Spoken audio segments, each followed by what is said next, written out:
Remember we met, I could tell by your smile. You hadn't been with a good girl like me in a while. Yeah, you were impressed, couldn't leave me alone. Text me every time that you pick up the phone. And I had control in the driver's seat, but my hands are slipping off the wheel. Now the tables have turned, now I'm up all night. I'm picturing you, acting like a fool. I'm on the other side, you're like a full moon. And I'm up all night, howling at you. Tables have turned, tables have turned, tables have turned, tables have turned. السلام عليكم ورحمة الله تعالى وبركاته. معكم بريكسل ديليس مطبخ غزلان. جيت لكم بوصفة جديدة هذه المرة واللي هي بايلة ديال الحوت. واخا كتشوفوا المقادير هكا بزاف ولكن راه سهلة وفي متناول الجميع. نبدا لكم في المقادير ان شاء الله الرحمن الرحيم. عندي هنايا فلفلة حمراء مقطعة قطع صغيرة، عندي هنا فلفلة خضراء بالإضافة إلى الجزر، واحد الجزره ولا جوج جزرات على حسب اللي متوفر عندكم، ولا كانوا صغار كنديروا 3. عندي هنايا 200 غرام ديال الحوت الهبره، عندي هنا واحد جوج بصلات كبار مقطعين، عندي هنايا كوكياج تقريبا حتى هما واحد نص كيلو لانهم كيعبروا كي كتشوفوا. نوريوها لكم هاجر. هادو اختياريين ماشي ضروري ديروهم، ولكن راه ماشي غاليين، انا واخداهم ب2.60 €، الكيلو، يعني ماشي تشوفوهم تقولوا كنجيب لكم مواد اللي غاليه، ولا راه في متناول الجميع. عندي هنايا واحد تقريبا 6 ديال الكروفيطات بحال هذا الشكل هكا منقيين ومقطعين، وهنايا خليت 6 للتزيين. والقشور ديالهم غادي نغلي المطايب وغادي نكبوا عليهم وباش يغليو، ومنين غادي يغليو غادي نصفيهم وبهم باش غادي نفزق هذا البايله ديالنا.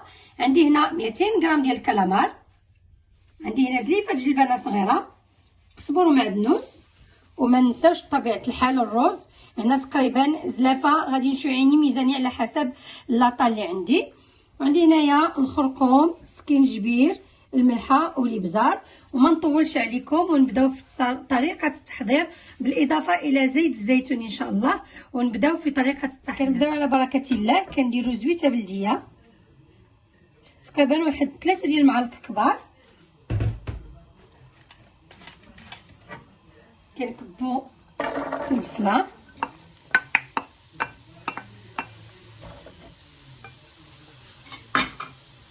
الفلفله الخضراء، تقدروا تضيفوا حتى الفلفله الاورانج باش تعطي داك اللوين زوين في البايله. البايله انا غادي نسيرفيها في هذا الطبسيل ديالها اللي كطيب فيه. نتوما تقدروا على حسب ديروها في الطنجره، ولا ممكن حتى في الطنجره ممكن ديروها.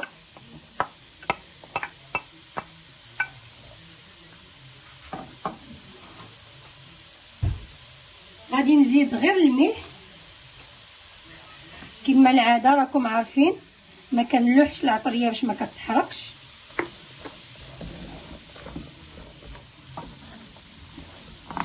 غادي نحركوها ونبقاو واقفين عليها حتى تنزل لينا، وديك الساعه غادي نزيدوا عليها الجزر ونزيدوا عليها الجلبانه ونزيدوا عليها الحوت، يعني جميع المكونات غادي نزيدوهم ان شاء الله الرحمن الرحيم. ومنين غادي تدبل ليا هاد الفلفله مع البصله غادي نرجع لكم ان شاء الله. صافي رجعت لكم بعد ما نزلت البصله ديالي والفلفله كي كتشوفوا. غادي نزيد عليها الجلبانه،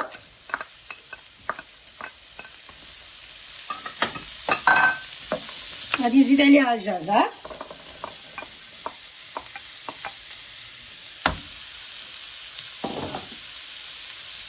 غادي نزيد عليها الكالامار،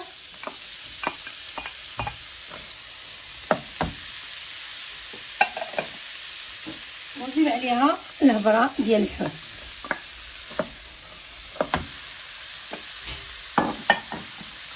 مننساوش قزبر ومعدنوس بطبيعه الحال،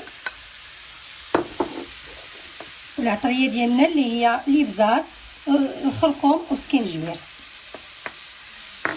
صافي غادي نخلطوا الكل جيدا، يتشحر شويه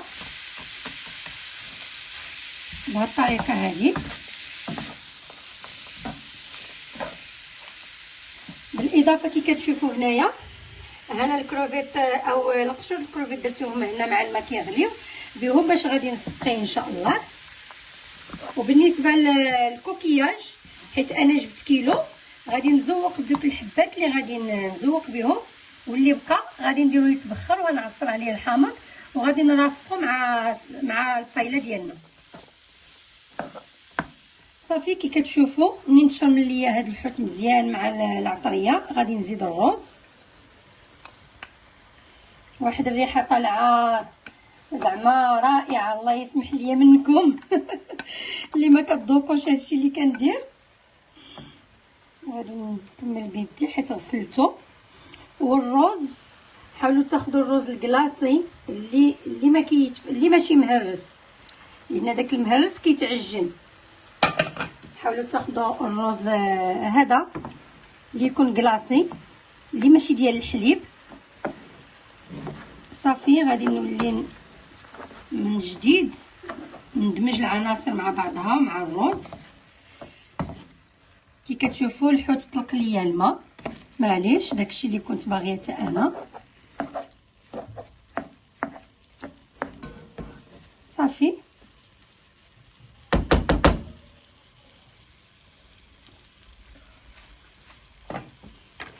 غادي نزوق بالكوكياج. الكوكياج منين غادي يغلي داك الماء راني ديجا غليته، منين غادي يبدا يطيب هنايا كيتحل راسو اوتوماتيكمون. صافي كنزوقو به.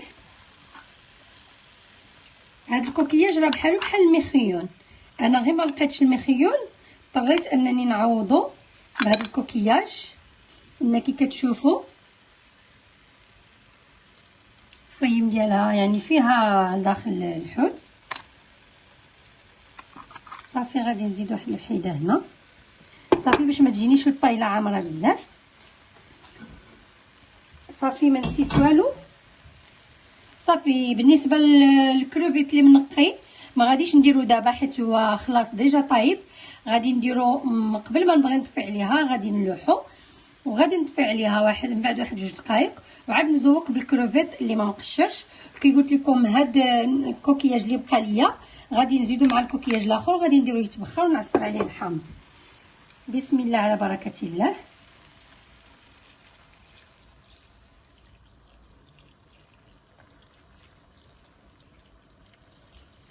هو الماء عندكم ميزانكم، ما ديروش ديك القضيه مثلا زلاف هذا الرز 2 زلايف د الماء، لا، لان على حسب الرز.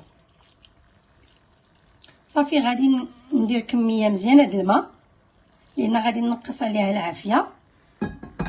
ومع المده الا احتاجت الماء غادي نولي نزيد لها داك الماء اللي باقي لي ديال الكروفيت. حاولوا تغطيوها وتنقصوا عليها العافيه ومره طلعوا عليها ونرجع لكم ان شاء الله الرحمن الرحيم.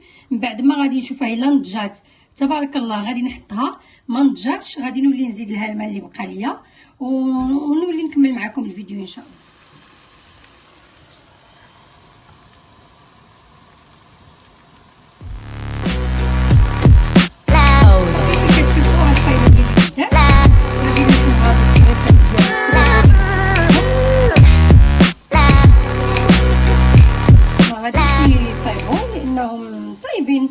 ديجا هاد الكروفيت هذا كيكون طايب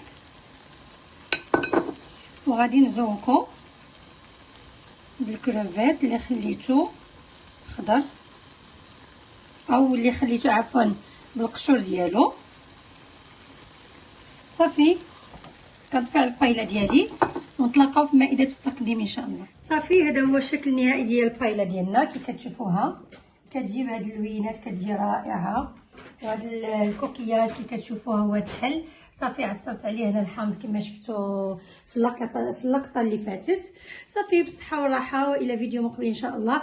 واللي كيشوف الفيديو ديالي او القناه ديالي لاول مره كنتمنى منه الاشتراك والضغط على اللايك وتخليوا لي تعليق. والعائله ديالي والاحباب ديالي واللي متبعيني كنتمنىكم تخليوا لي تعليق. وشكرا لكم، الى اللقاء.